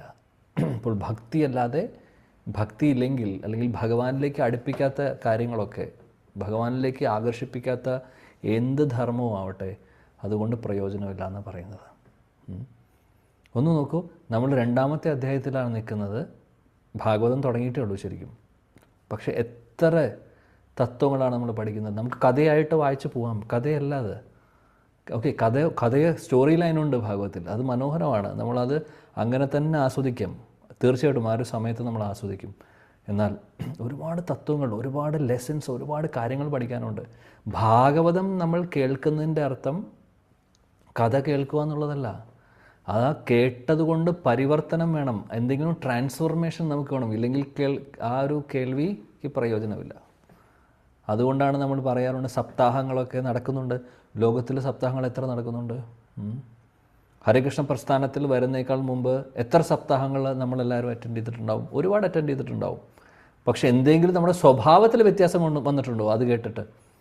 ഉണ്ടെങ്കിൽ ബെസ്റ്റാണ്, ഇല്ലെങ്കിൽ അത് വെറും ഒരു എൻ്റർടൈൻമെൻറ്റായി മാറി. ഓക്കെ നല്ല ഭഗവാനെക്കുറിച്ച് കേൾക്കുന്നത് അത് എങ്ങനെ കേട്ടാലും അതിന് ഗുണമുണ്ട്, ഇല്ല എന്നല്ല. പക്ഷേ അൾട്ടിമേറ്റ് ബെനിഫിറ്റ് കിട്ടില്ല. ശരിക്കും അതുകൊണ്ടുള്ള പ്രയോജനം എന്ന് പറഞ്ഞു കഴിഞ്ഞാൽ ആ കേൾക്കുന്ന കാര്യം അല്ലെങ്കിൽ പറയുന്ന കാര്യത്തിന് കേട്ടുകൊണ്ട് ഭാഗവതം കേൾക്കുമ്പോൾ നമുക്ക് വരുന്ന വ്യത്യാസങ്ങളാണ്. അത് സാധിക്കുന്നത് പ്രഭുപാദിനെ പോലുള്ള പരിശുദ്ധ ഭക്തർ പറയുന്നത് കേൾക്കുമ്പോഴാണ് വരുന്നത്. ഇല്ലെങ്കിൽ ഒരു ചേഞ്ചും നമുക്ക് വരാൻ പോകുന്നില്ല. അതേ വ്യക്തികളായിട്ട് തന്നെ ഇരിക്കും. ഇനിയും ജന്മം എടുക്കേണ്ടി വരും. ഓക്കെ, അടുത്ത ജന്മത്തിൽ കുറച്ചും കൂടെ ചാൻസസ് നമുക്ക് കിട്ടും, ശരിയാണ്. പക്ഷേ പെർഫെക്ഷനിലേക്ക് എത്താൻ സാധിക്കില്ല. നേരെ മറിച്ച് പരിശുദ്ധ ഭക്തർ, പ്രഭുപാദനെ പോലുള്ള ആചാര്യന്മാർ, അവർ നിസ്വാർത്ഥമായിട്ടാണ് അവർ നമുക്ക് പറഞ്ഞു തരുന്നത്. കാരുണ്യ മഹാകൃപയാണ് അവർ തരുന്നത്. പരിശുദ്ധ ഭക്തരായി കാണുവാൻ നമ്മളെക്കാൾ കൂടുതൽ അവർ ആഗ്രഹിക്കുന്നു. ഭഗവാൻ ആഗ്രഹിക്കുന്നു നമ്മളെല്ലാവരും പരിശുദ്ധ ഭക്തരായി കാണാൻ. ഭഗവാന്റെ നിത്യപാർശ്വതർ, പരിശുദ്ധ ഭക്തർ നമ്മുടെ ആചാര്യന്മാരും ആഗ്രഹിക്കുന്നു. അതിനുവേണ്ടി ആണ് പ്രഭുപാദൊക്കെ ഉറക്കമൊഴിച്ച് നമുക്ക് വേണ്ടി ഭാവാർത്ഥം എഴുതി തന്നിട്ടുള്ളത്. അദ്ദേഹം ഉറങ്ങുന്നുണ്ടായിരുന്നത് 2 മണിക്കൂറാണ് ദിവസം. 70-ാമത്തെ വയസ്സിൽ, 75 വയസ്സിൽ 2-3 മണിക്കൂറൊക്കെ റെസ്റ്റ് ചെയ്യുന്നത്. ആർക്ക് വേണ്ടിയിട്ടാണ്? നമ്മളെ മുന്നിൽ കണ്ടുകൊണ്ട്, ഓക്കെ, നമുക്ക് പ്രയോജനമാവാൻ വേണ്ടി. അപ്പോൾ അദ്ദേഹം നമ്മുടെ ആചാര്യന്മാരും ചെയ്തിട്ടുള്ള കോൺട്രിബ്യൂഷൻ നമ്മളെ രക്ഷിക്കുക, എങ്ങനെയെങ്കിലും രക്ഷിക്കുക. വെറുതെ രക്ഷപ്പെടുത്തുക എന്നുള്ളതല്ല, വെറുതെ ബ്രഹ്മജ്യോതിയിലേക്ക് പോയി ലയിപ്പിക്കുക, അങ്ങനത്തെ ഒരു ഉദ്ദേശമല്ല. നമ്മളെല്ലാവരും ഭഗവാനെ നിത്യപാർശ്വതരായി ഗോലോക വൃന്ദാവനത്തിൽ പോയി രാധാകൃഷ്ണനെ സേവിക്കുവാനുള്ള അവസരമാണ് തരുന്നത്. നേരിട്ടുള്ള ടിക്കറ്റും വിസയും എന്താ പറയുക, ഗ്രീൻ കാർഡോ ബ്ലാക്ക് കാർഡോ ഗ്രേ കാർഡോ എന്ത് കാർഡ് വേണമെങ്കിൽ ആവട്ടെ, ഗോലോക വൃന്ദാവനിലെ ഗ്രീൻ കാർഡാണെന്ന് വരുന്നത്. അതാണ് ഭക്തിയുടെ ശക്തി, അതാണ് ആചാര്യന്മാരുടെ ശക്തി. അപ്പോൾ ഇതെല്ലാം ആചരിക്കാനുള്ളതാണ്, അല്ലാതെ ഇതിലൂടെ കേട്ട് ഇതിലൂടെ കളയാനുള്ളതല്ല. അതുകൊണ്ട് ഭാഗവത പഠനം അങ്ങനെയുള്ള പഠനമാവുമ്പോൾ അതിന് പ്രയോജനമുണ്ട്. ഇവിടെ പ്രഭുപാദ് ഭാവാർത്ഥത്തിൽ പറയുന്നു, ഈ ലോകത്തുള്ള ആളുകളെ കുറിച്ച് പറയുവാണ്. എല്ലാവരും ഇന്ദ്രിയ സുഖഭോഗങ്ങൾക്ക് വേണ്ടി ഓടുവാണ് അങ്ങോട്ടും ഇങ്ങോട്ടും, പല കാര്യങ്ങളും ചെയ്യുന്നു. പിന്നെ പറയുന്നു ഇവിടെ നടക്കുന്ന ഇന്ദ്രിയ സുഖഭോഗങ്ങൾ പല ലെവൽസിലുണ്ട്. ഒന്നെന്ന് പറഞ്ഞു കഴിഞ്ഞാൽ നമ്മുടെ ഫാമിലിയായിട്ട് കണക്ഷനായിട്ടുള്ളത്, അല്ലെങ്കിൽ നമ്മുടെ ഇന്ദ്രിയങ്ങൾക്ക് സന്തോഷം വരുന്ന കാര്യങ്ങൾ. നമ്മുടെ ഇന്ദ്രിയങ്ങൾ കുറേ ഇന്ദ്രിയങ്ങളുണ്ട് അല്ലേ നമുക്ക്. ആ ഇന്ദ്രിയങ്ങൾക്ക് ഡയറക്റ്റ്ലി കിട്ടുന്ന സുഖങ്ങളുണ്ട്. അതാണ് ഒരു ടൈപ്പ് ഓഫ് ഇന്ദ്രിയ സുഖഭോഗം. 2 കുടുംബാംഗങ്ങൾ, അവരുമായിട്ടുള്ള റിലേഷൻഷിപ്പിൽ നിന്ന് കിട്ടുന്ന, അല്ലെങ്കിൽ ആ ഒരു ബന്ധത്തിൽ നിന്നും സ്നേഹബന്ധത്തിൽ നിന്നും നമുക്ക് കിട്ടുന്ന ഒരു ഇന്ദ്രിയ സുഖമുണ്ട്. അത് 2. മൂന്നാമത്തെ ലെവല്, അത് കുറച്ചും കൂടെ എക്സ്റ്റെൻഡ് ആകുമ്പോൾ അത് നമുക്ക് സമൂഹത്തിനോടുള്ള അറ്റാച്ച്മെൻറ്റായി, അതേപോലെ രാജ്യത്തോടുള്ള അറ്റാച്ച്മെൻറ്റായി, നാടിനോടുള്ള അറ്റാച്ച്മെൻറ്റായി. ഇതും ഇന്ദ്രിയ സുഖം തന്നെയാണ്, പക്ഷേ അത് എക്സ്റ്റെൻഡഡ് ആണെന്ന് മാത്രം. അപ്പോൾ ഈ സ്വാർത്ഥത എന്ന് പറയുന്നത് നമ്മുടെ കാര്യങ്ങളിലും നമ്മുടെ ഇമ്മീഡിയറ്റ് ആയിട്ടുള്ള ബന്ധങ്ങളിലുള്ള അവിടെയും സെൽഫിഷ്നെസ് ഉണ്ട്. പിന്നെ അത് മുന്നോട്ട് പോകുമ്പോൾ രാജ്യം, സമൂഹം, എല്ലായിടത്തും ഈ സ്വാർത്ഥത എന്ന് പറഞ്ഞ സംഭവം വരുന്നുണ്ട്. അതുകൊണ്ടാണ് ഈ രാജ്യങ്ങൾ തമ്മിൽ തന്നെ ഫൈറ്റ് ചെയ്യുന്നത്. 2 രാജ്യങ്ങൾ തമ്മിലുള്ള പ്രശ്നം എന്തുകൊണ്ടാണ്? 2 രാജ്യങ്ങൾ തമ്മിൽ അടി കൂടുന്നതും യുദ്ധം ചെയ്യുന്നതും എന്തിനാണ്? സ്വാർത്ഥതയാണ്. 2 കൂട്ടരുടെയും സ്വാർത്ഥതയാണ്. അപ്പം അത് രാജ്യത്ത് നമ്മൾ അകത്തോട്ട് വരുവാണെങ്കിലോ രാജ്യം വിട്ടു, പിന്നെ ദേശങ്ങളായി, ഗ്രാമങ്ങളായി, ഫാമിലിയായി. നമ്മുടെ ഫാമിലിയിൽ വരുമ്പോൾ അവിടെയും സ്വാർത്ഥതയുണ്ട്. അപ്പോൾ എല്ലായിടത്തും ഉണ്ട്. അപ്പോൾ ഇതാണ് ഈ ലോകം. എങ്ങനെയാണ് ഈ ലോകം? ഇങ്ങനെയാണ്. അതുകൊണ്ട് പ്രഭുപാദ് പറയുന്ന പോലെ ജെന്റിൽമാനും ജെന്റിൽ വുമനും പറഞ്ഞിട്ടുള്ള സ്ഥലമല്ല ഈ ഭൗതിക ലോകം. അങ്ങനെയാണ് അദ്ദേഹം പറയുന്നത്.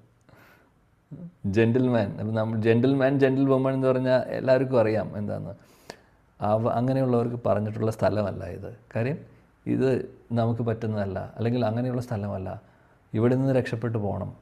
അതാണ് ചെയ്യേണ്ടത്. ഇപ്പോൾ പ്രഭുപാദ് പറയുവാണ്, വിഡ്ഢികളായിട്ടുള്ള ആളുകൾക്ക് എന്താണ് ഒന്നും അറിയില്ല. അവർക്ക് നമ്മൾ ആരാണെന്നറിയില്ല, ശരീരമല്ല ആത്മാവാണെന്നറിയില്ല, എങ്ങനെയാണ് നമ്മളിവിടെ പെട്ടിരിക്കുന്നത്, എന്താണ് ശരിക്കുമുള്ള സന്തോഷം, എന്താണ് ശരിക്കുമുള്ള ആനന്ദം, എന്താണ് ശരിക്കുമുള്ള സംതൃപ്തി, ഇതൊന്നും ആളുകൾക്കറിയില്ല. ആളുകൾ ഓടിക്കൊണ്ടിരിക്കുകയാണ്, അങ്ങോട്ടും ഇങ്ങോട്ടും സുഖം അന്വേഷിച്ച് പോയിക്കൊണ്ടിരിക്കുകയാണ്. എന്തെങ്കിലും പ്രയോജനമുണ്ടോ? ആരെങ്കിലും ഈ ലോകത്ത് യെസ് പൂർണ്ണമായിട്ടും സന്തോഷമാണ് എന്ന്, എനിക്ക് സന്തോഷമാണെന്ന് പറയാൻ സാധിക്കുമോ? ചിലപ്പോൾ ആ നിമിഷത്തിൽ അവർ പറയുമായിരിക്കും yes I am very happy എന്ന് പറയും. പക്ഷേ അടുത്ത നിമിഷത്തിൽ മാറും. കാര്യം അത് പോരാതെയായി മാറും. ഒരുപാട് പൈസ കിട്ടുന്ന ആൾക്കാർക്ക് എത്ര കിട്ടിയാലും അവസാനം പോരാതെയാവും. നമ്മുടെ കാര്യത്തിൽ തന്നെ നോക്കിക്കഴിഞ്ഞാൽ മനസ്സിലാവുന്ന കാര്യമാണ്. നമ്മൾ 10,000 രൂപയ്ക്ക് ആദ്യം ജോലി ചെയ്തുകൊണ്ടിരിക്കുമ്പോൾ നമ്മൾ ഹാപ്പി ആയിരുന്നു.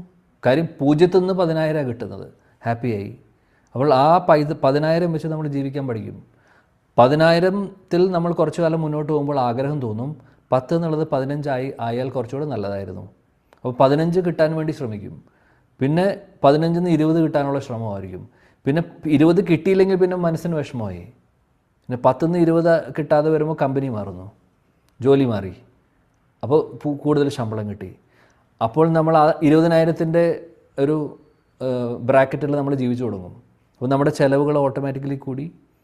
കുറച്ച് കഴിയുമ്പോൾ ഇത് മതിയാവതിയാവും, അടുത്തത് 30, 40 ഇങ്ങനെ കൂടിക്കൊണ്ടിരിക്കുന്നു. ഇതൊരു എക്സാമ്പിൾ പറഞ്ഞു എന്ന് മാത്രം.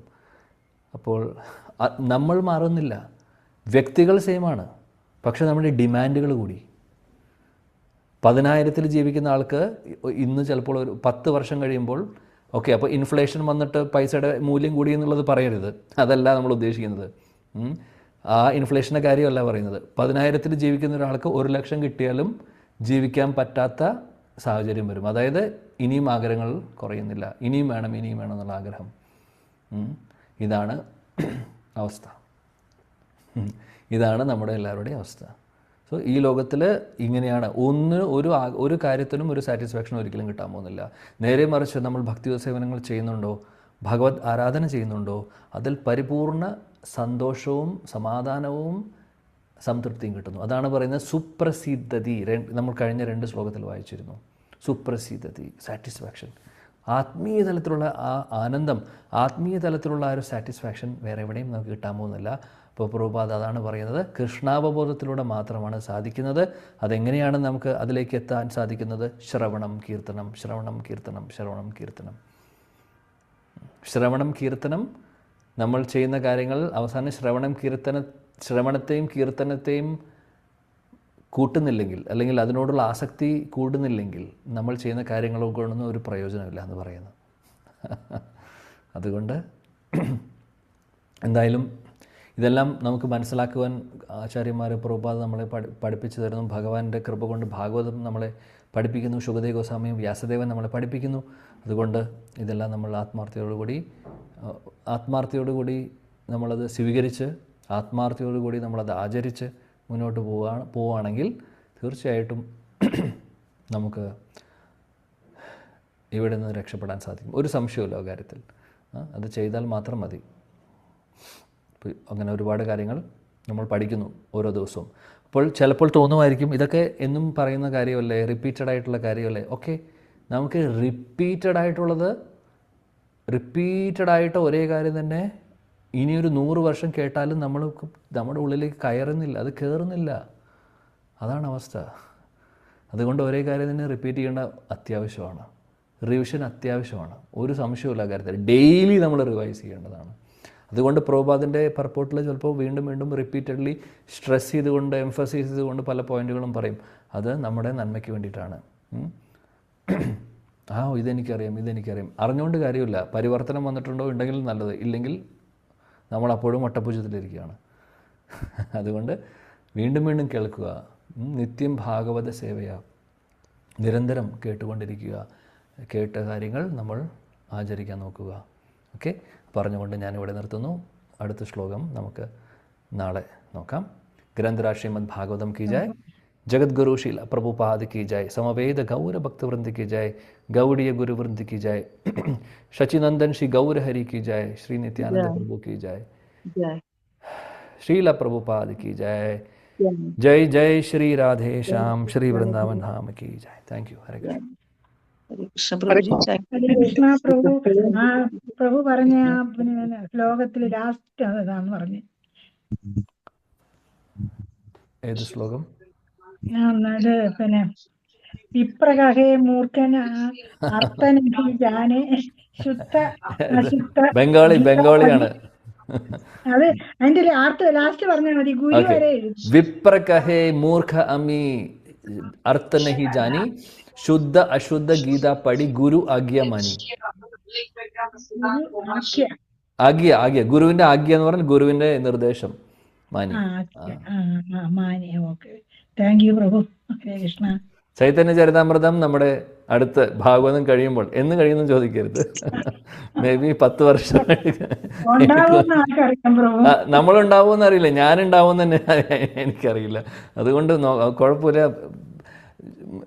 നമ്മളിവിടുന്ന് പോകുന്നവരെ നമ്മുടെ ചെവികളും കണ്ണുകളും നാവും ഒക്കെ ഭാഗവതം മാത്രം കേൾക്കാനും അല്ലെങ്കിൽ ഭഗവാനെക്കുറിച്ച് മാത്രം കേൾക്കാനും നാമം ജപിക്കാനും മാത്രമായി മാറട്ടെ. ഓരോ ഇന്ദ്രിയങ്ങളും അങ്ങനെ മാറട്ടെ. അതാണ് പ്രാർത്ഥന. ഹരേ കൃഷ്ണ. ഹരേ കൃഷ്ണ പ്രഭു. പറയൂ പ്രഭു, നമ്മള് ഇപ്പം ഉത്തരവാദിത്വമായിട്ട് കുടുംബത്തിൽ ഓരോന്ന് ചെയ്യുന്നു. അപ്പോഴൊക്കെ ഭഗവാനെ ചിന്തിക്കണം. എന്നാലേ അതിന്റെ പ്രയോജനം ഉണ്ടാവും അല്ലേ? ഭഗവാനെ ചിന്തിച്ച് ഭഗവാന് സമർപ്പിച്ചുകൊണ്ട് നമ്മൾ കാര്യങ്ങൾ ചെയ്യാം. അപ്പോൾ തെറ്റായിട്ടുള്ള കാര്യങ്ങൾ, നിഷിദ്ധമായിട്ടുള്ള ശാസ്ത്രങ്ങളിൽ ചെയ്യരുതെന്ന് പറഞ്ഞിട്ടുള്ള കാര്യങ്ങൾ ആദ്യം ചെയ്യാതിരിക്കണം. അതാണ് ആദ്യത്തെ പടി. ഫസ്റ്റ് സ്റ്റെപ്പ് നമ്മൾ അതെടുക്കണം. പാടില്ലാത്ത കാര്യങ്ങൾ ചെയ്യാതിരിക്കുക. 2, നമ്മൾ ചെയ്യുന്ന കാര്യങ്ങൾ ഭഗവാനെ സമർപ്പിച്ചുകൊണ്ട് ചെയ്യുക. അപ്പോൾ നമ്മളുടെ എന്ത് റെസ്പോൺസിബിലിറ്റി ആവട്ടെ, വീട്ടിലെ കുട്ടികളെ നോക്കുന്നതാവട്ടെ, ഭർത്താവിനെ നോക്കുന്നതാവട്ടെ, അച്ഛനമ്മമാരെ നോക്കുന്ന, ഇതെല്ലാം നമ്മുടെ ഉത്തരവാദിത്തങ്ങളാണ്. ഗൃഹസ്ഥാശ്രമത്തിൽ ആവശ്യമുള്ള കാര്യങ്ങളാണ്. എന്നാൽ അത് ചെയ്യുന്നത് ഭഗവത് ഭാവത്തിലായിരിക്കണം. അതായത് അവരും ജീവാത്മാക്കളാണ്, അവരുടെ ഉള്ളിലും ഭഗവാനുണ്ട്, അവരും ഭഗവാന്റെ ആവേണ്ടവരാണ്. ചിലപ്പോൾ ഇപ്പോൾ അവർക്ക് താല്പര്യം ഉണ്ടാവില്ല ഭക്തിയിൽ, കുഴപ്പമില്ല, നാളെ അവർ ഭക്തരായി മാറേണ്ട ആൾക്കാരാണ്. അതുകൊണ്ട് തീർച്ചയായിട്ടും ആ ഒരു ഭാവത്തിലായിരിക്കണം നമ്മൾ അവരെ സേവിക്കേണ്ടത്. അങ്ങനെ നമ്മൾ ഭഗവത് ഭാവത്തിൽ സേവിക്കുമ്പോൾ ഒന്നും പ്രശ്നം ഉണ്ടാവില്ല. നമ്മുടെ കർമ്മങ്ങൾ പോലും ഒന്നും അതായത് നമുക്ക് കർമ്മങ്ങളൊന്നും ഉണ്ടാവില്ല.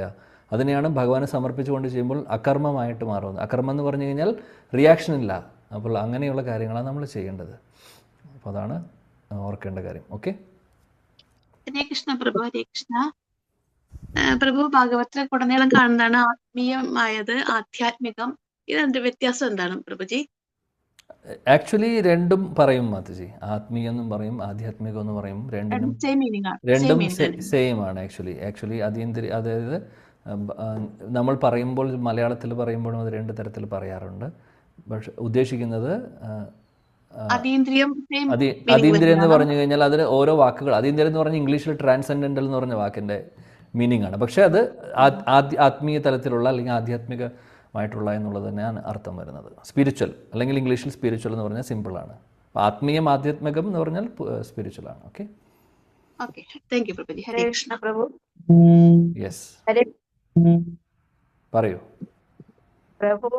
ഈ ബ്രഹ്മവും ഭഗവാനും രണ്ട് രീതിയിലാണോ നമ്മൾ കാണുന്നത്? ബ്രഹ്മം ഭഗവാനെ നമ്മൾ ആരാ കാണുന്നത്? ബ്രഹ്മൻ, പരമാത്മാ, ഭഗവാൻ, അതാണോ ചോദിക്കുന്നത്? ബ്രഹ്മം എന്ന് പറഞ്ഞാല് ബ്രഹ്മാവാണോ ഉദ്ദേശിക്കുന്നത്? ബ്രഹ്മനാണോ? ബ്രഹ്മം. ഓക്കെ. ബ്രഹ്മം, പരമാത്മാ, ഭഗവാൻ. ഇത് നമ്മൾ ഇനി 11ാമത്തെ ശ്ലോകത്തിൽ നമ്മൾ പഠിക്കാൻ പോവുകയാണ്. ഈ അധ്യായത്തിൽ തന്നെ വദന്തി തത്വവിദസ്തത്വം യജ്ഞാനം അദ്വയം ബ്രഹ്മേതി പരമാത്മേതി ഭഗവാൻ ഇതി ശബ്ദത്തെ. അവിടെ നമ്മൾ കൂടുതൽ എക്സ്പ്ലെയിൻ ചെയ്യാം. ഓക്കെ. 3 ശ്ലോകങ്ങൾ കഴിഞ്ഞ് എത്തും അവിടെ. ഹരേ കൃഷ്ണ പ്രഭു. ഹരേ കൃഷ്ണ. വർണ്ണാശ്രമ വ്യവസ്ഥ അനുസരിച്ച് നമുക്കിപ്പോ ഗുരുകുല വിദ്യാഭ്യാസം ഇവിടെ നടപ്പാക്കാൻ പറ്റുമോ? ഗുരുകുല വിദ്യാഭ്യാസം നടപ്പാക്കാനുള്ള അവസരം ഉണ്ടെങ്കിൽ നല്ലത്. ഇല്ലെങ്കിൽ കുഴപ്പമില്ല. നമ്മൾ കുട്ടികളെ പഠിപ്പിക്കാം, വീട്ടിലിരുത്തി ശാസ്ത്രങ്ങൾ പഠിപ്പിക്കാം. അച്ഛനും അമ്മയും റെസ്പോൺസിബിളായിട്ട് എല്ലാ ദിവസവും അതിനുവേണ്ടി കുറച്ച് സമയം കണ്ടെത്തി കുട്ടികളെ പഠിപ്പിക്കുക, നല്ല കാര്യങ്ങൾ പഠിപ്പിച്ചു കൊടുക്കുക. അങ്ങനെ ചെയ്യാം. നമുക്ക് ഗുരുകുലം എന്ന് പറയുന്ന ഒരു സെറ്റപ്പ് ഇവിടെ ഒരുപക്ഷെ ഉണ്ടാവില്ല. ഉള്ള സ്ഥലങ്ങളുണ്ട്, ഇല്ല എന്ന് പറയുന്നില്ല, ഇപ്പോഴും ഉള്ള സ്ഥലങ്ങളുണ്ട്. പ്രത്യേകിച്ചും ഹരേകൃഷ്ണ പ്രസ്ഥാനത്തിൻ്റെ കീഴിൽ ഒരുപാട് ഗുരുകുലങ്ങളൊക്കെ ഉണ്ട്. അപ്പോൾ അത് ഉണ്ടെങ്കിൽ നല്ലത്, ഇല്ലെങ്കിൽ നമുക്ക് ട്രെയിനിങ് കൊടുക്കാം വീട്ടിൽ. കുട്ടികൾക്കും കൊച്ചുമക്കൾക്കും, മക്കൾക്കാവട്ടെ കൊച്ചുമക്കൾക്കാവട്ടെ ട്രെയിനിങ് കൊടുക്കേണ്ട റെസ്പോൺസിബിലിറ്റി പാരൻസിൻ്റെയാണ്. സോ നമുക്ക് ട്രെയിനിങ് കൊടുക്കണം, അതാണ് അങ്ങനെ നമുക്ക് ഗുരുകുലമാക്കി മാറ്റാം. അപ്പോൾ ഗുരുകുലത്തിൽ എന്താ പഠിക്കുന്നത്? ശാസ്ത്രങ്ങൾ പഠിക്കുന്നു അല്ലേ, അങ്ങനെയുള്ള കാര്യങ്ങളാണ് പഠിക്കുന്നത്. അപ്പോൾ അത് സ്കൂളിൽ പോയി കഴിഞ്ഞാൽ കോളേജിൽ പോയാൽ അവർക്ക് കിട്ടുന്നില്ല. അപ്പോൾ അത് നമ്മൾ പഠിപ്പിച്ചു കൊടുക്കണം വീട്ടിൽ. വീടിനെ ഗുരുകുലമാക്കി മാറ്റുക. അപ്പോൾ കുട്ടികളുടെ ഡെയിലി സ്കൂളിലെ കാര്യങ്ങളും കോളേജിലെ കാര്യങ്ങളും പഠിക്കുന്നതിൻ്റെ കൂട്ടത്തിൽ ആത്മീയ തലത്തിലുള്ള എന്തെങ്കിലും ശാസ്ത്രങ്ങൾ പഠിക്കും കൂടെ ചെയ്തു കഴിഞ്ഞാൽ അവർ വളരെ നല്ല ഉത്തമമാണ്. അങ്ങനെയാണ് നമ്മൾ ട്രെയിനിങ് കൊടുക്കേണ്ടത് പറ്റുന്ന പോലെ. ഓക്കെ മാതാജി. ഹരേ കൃഷ്ണ. നാളെ മറക്കരുത്, നാളെ 1 മണിക്കൂർ നേരത്തെയാണ്. പ്രഭു പറഞ്ഞോട്ടെ. ഓക്കെ, താങ്ക് യു പ്രഭു. നാളെ ക്ലാസ് 1 മണിക്കൂർ നേരത്തെയാണ്. ഞാൻ കേരളത്തിലേക്ക് ട്രാവൽ ചെയ്യുവാണ് നാളെ. അപ്പോൾ ഫ്ലൈറ്റിൽ എയർപോർട്ടിൽ പോകണം. അപ്പോൾ നേരെ ക്ലാസ് കഴിഞ്ഞ് എനിക്ക് പോകണം. അതുകൊണ്ട് 1 മണിക്കൂർ നേരത്തെയാക്കി. ക്ലാസ് കഴിഞ്ഞാൽ എന്നാലേ എനിക്ക് എത്താൻ പറ്റുള്ളൂ സമയത്ത്. അതുകൊണ്ട് നാളെ കുറച്ച് എല്ലാവരും നേരത്തെ വരാൻ പറ്റുന്നവർ വരിക. ഇനി പറ്റാത്തവരുണ്ടെങ്കിൽ റെക്കോർഡിംഗ് ഉണ്ടാവും. പിന്നെ അത് കഴിഞ്ഞ് അടുത്ത ആഴ്ചയിൽ നമ്മൾ സാധാരണ ചെയ്യുന്ന പോലെ കണ്ടിന്യൂ ചെയ്യാനാണ് വിചാരിക്കുന്നത്. അപ്പോൾ പറ്റുന്ന പോലെ നമുക്ക് ചെയ്യാം. അതേപോലെ ഇവിടെ തൃശ്ശൂർ ഉണ്ടാവും കുറച്ച് ദിവസം. ട്രിവാൻഡ്രത്ത് വരുന്നുണ്ട്. ആരെങ്കിലും തിരുവനന്തപുരത്തുണ്ടെങ്കിൽ 28, 29, 30 3 ദിവസം തിരുവനന്തപുരത്ത് കുറച്ച് ക്ലാസ്സസ് ഉണ്ട്. അപ്പോൾ ആരെങ്കിലും തിരുവനന്തപുരം ഭാഗത്തുണ്ടെങ്കിൽ നമുക്ക് നേരിട്ട് കാണുവാനുള്ള ഒരു എനിക്ക് ഉള്ള ഭാഗ്യമുണ്ടെങ്കിൽ കാണാം. നിങ്ങളെ തൃശ്ശൂര് എപ്പോഴാ പ്രഭു? തൃശ്ശൂര് എവിടെ എപ്പോഴാ? ഞാൻ മാതാജി മറ്റേ ഗ്രൂപ്പിലുള്ളതല്ലേ, ഞാൻ അറിയിക്കാം. തിരുവനന്തപുരത്ത് എവിടെ വെച്ചൊക്കെയാണ്? തിരുവനന്തപുരത്ത് ഞാൻ ആദികർത്ത പ്രഭുവിന് മെസ്സേജ് കൊടുക്കാം. പ്രഭു അത് ഗ്രൂപ്പിൽ പോസ്റ്റ് ചെയ്യും. Okay, thank you. Hare Krishna. എല്ലാവരും വരിക. പ്രഭുജിയുടെ യാതൊരു തടസ്സവും കൂടാതെ നമുക്കിത് നോൺ സ്റ്റോപ്പായി കിട്ടുന്നതിലേക്ക് വേണ്ടി പ്രഭുജിയുടെ കുടുംബത്തിന് വേണ്ടി നമ്മൾ 3 പ്രാവശ്യം ഹരേ കൃഷ്ണ മന്ത്രം ജപിക്കും. ഹരേ കൃഷ്ണ കൃഷ്ണ കൃഷ്ണ ഹരേ